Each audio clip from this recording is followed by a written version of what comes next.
Bismillahirrahmanirrahim. Assalamualaikum warahmatullahi wabarakatuh. Perkenalkan, nama saya Muhammad Sugeng Syarif, mahasiswa semester 3, jurusan Diploma 3 Gizi Poltekkes Kemenkes Mamuju. Baik, di sini saya akan melakukan penyuluhan gizi mengenai kekurangan energi protein atau KEP pada keluarga balita. Adapun tujuan video penyuluhan ini yaitu tentunya memberikan pengetahuan dan pemahaman mengenai kekurangan energi protein atau KEP kepada masyarakat, khususnya kepada keluarga balita. Dan yang kedua, mengetahui penyebab, dampak, gejala, dan cara mengatasi, serta cara penanggulangan kekurangan energi protein atau KEP. Poin penyuluhan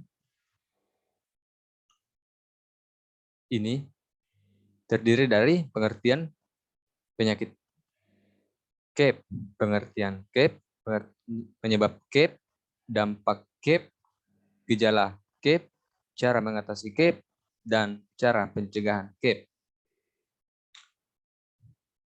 Yang pertama yaitu, apa itu penyakit kekurangan energi protein atau KEP.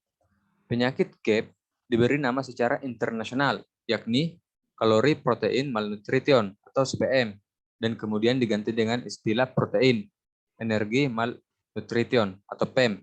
Penyakit ini mulai banyak diselidiki di Afrika dan di benua tersebut. KEP dikenal dengan nama lokal kwashiorkor, yang berarti penyakit rambut merah. Apa itu kekurangan energi protein atau KEP? Kekurangan energi protein atau KEP merupakan keadaan kurang gizi yang disebabkan oleh rendahnya konsumsi energi dan protein dalam makanan sehari-hari, atau disebabkan oleh gangguan penyakit tertentu sehingga tidak memenuhi angka kecukupan gizi. Penyebab kekurangan energi protein atau KEP. Kekurangan energi protein terjadi karena kurangnya asupan protein dan makronutrien lain yang merupakan sumber energi atau kalori, yaitu karbohidrat dan lemak. Berdasarkan jenis nutrisi yang kurang, kekurangan energi protein dapat dibagi menjadi 3, yaitu kwashiorkor. Bentuk malnutrisi yang disebabkan oleh kekurangan asupan protein dalam jangka waktu yang lama. Marasmus, bentuk malnutrisi yang disebabkan oleh kekurangan asupan protein dan kalori.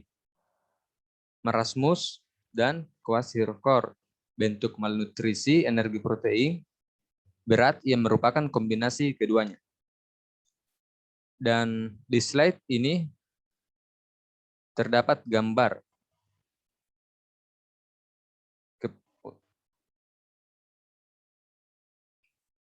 Dan di sini kita tahu gambar gizi buruk atau malnutrisi.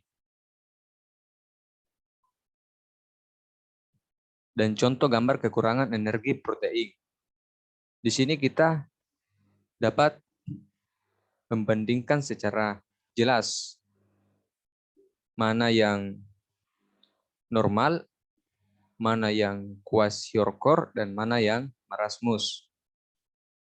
Normal memiliki berat badan ideal. Kwashiorkor yaitu terdapat di bagian perut membesar, bagian bokon bengkak, dan bagian betis juga bengkak. Marasmus terdapat bagian perut mengecil, bagian bokon sangat kurus, dan bagian betis juga kurus. Dapat kekurangan energi protein. Kekurangan energi protein dapat terjadi bila asupan protein tidak cukup atau bila tubuh tidak bisa mencerna dan menyerap protein dengan baik. Sejumlah dampak buruk yang dapat muncul akibat kekurangan protein adalah: pertama, kerontokan rambut. Kurangnya asupan protein bisa memicu kerontokan rambut. Hal ini karena saat tubuh kekurangan protein, laju pertumbuhan rambut akan melambat dan semakin banyak folikel rambut yang memasuki fase istirahat. Efeknya, rambut menjadi rapuh, mudah rontok, dan menjadi lebih tipis. Yang kedua, gangguan fungsi otak dan kesehatan mental. Kekurangan protein dapat menyebabkan gangguan fungsi otak.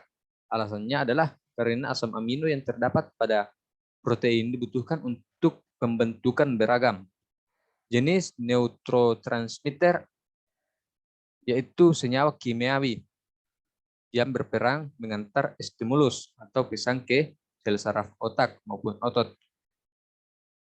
Asam amino yang terkandung dalam protein juga diperlukan untuk pembentukan dopamin dan serotonin yang berkaitan dengan suasana hati.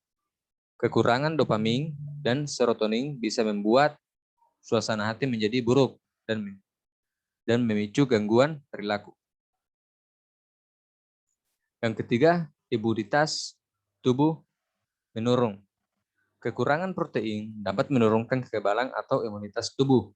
Itulah sebabnya orang yang kebutuhan proteinnya tidak tercukupi dengan baik lebih rentan terkena penyakit, khususnya penyakit infeksi. Yang keempat, pertumbuhan dan perkembangan anak terhambat.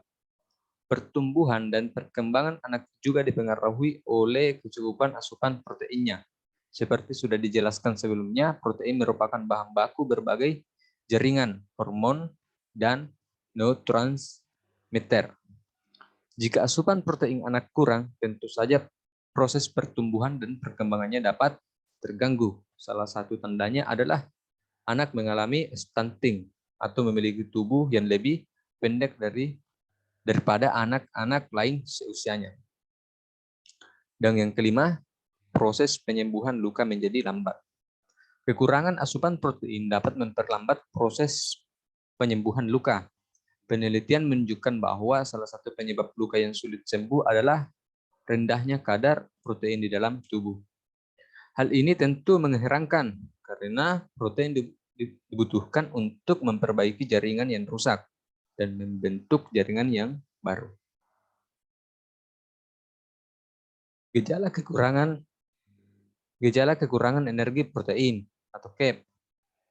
Untuk bisa bekerja secara optimal, tubuh membutuhkan asupan nutrisi yang cukup.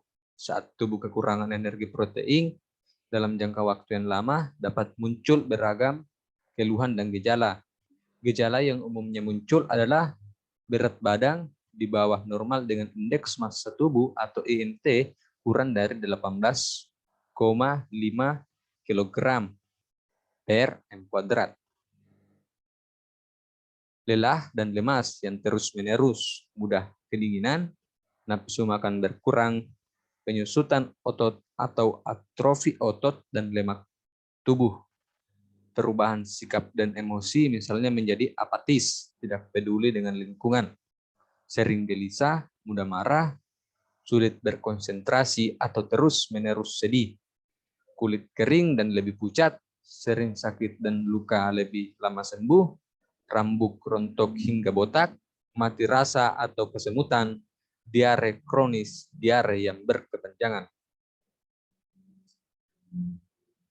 Dan tentunya jika ada dampak, tentunya ada cara mengatasi malnutrisi protein atau cara mengatasi kekurangan energi protein, yaitu yang pertama, meningkatkan konsumsi protein tinggi.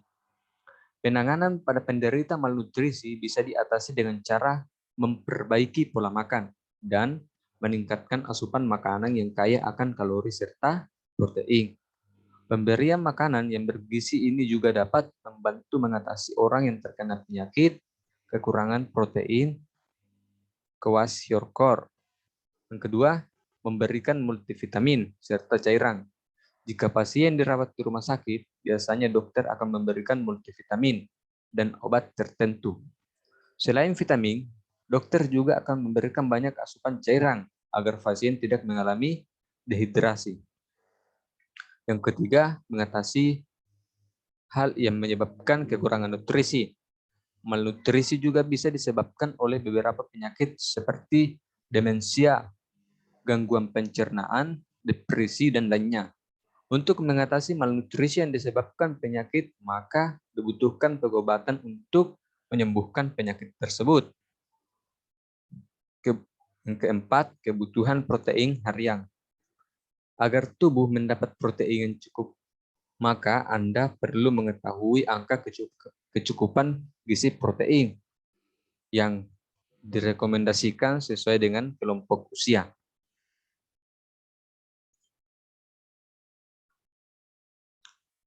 Untuk tidak terjadi dampak yang telah saya utarakan tadi, tentunya kita harus mencegah terjadinya kekurangan energi protein.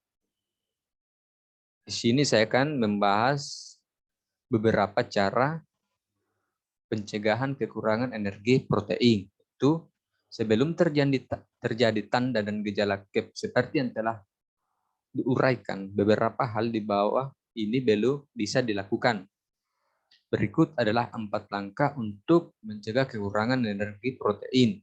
Yang pertama, itu ibu harus memberikan makanan bergizi seimbang kepada anak sesuai dengan nasihat kader, bidan di desa, petugas gizi, maupun petugas kesehatan lain dari puskesmas.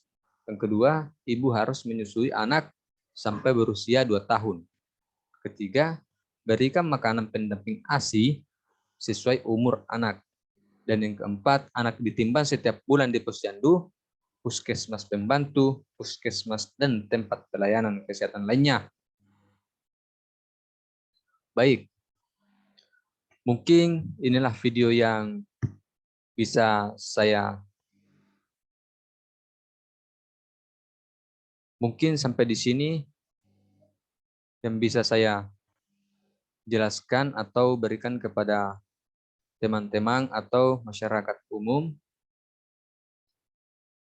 Terima kasih atas waktunya. Apabila disempatkan untuk menonton, saya ucapkan terima kasih banyak. Assalamualaikum warahmatullahi wabarakatuh.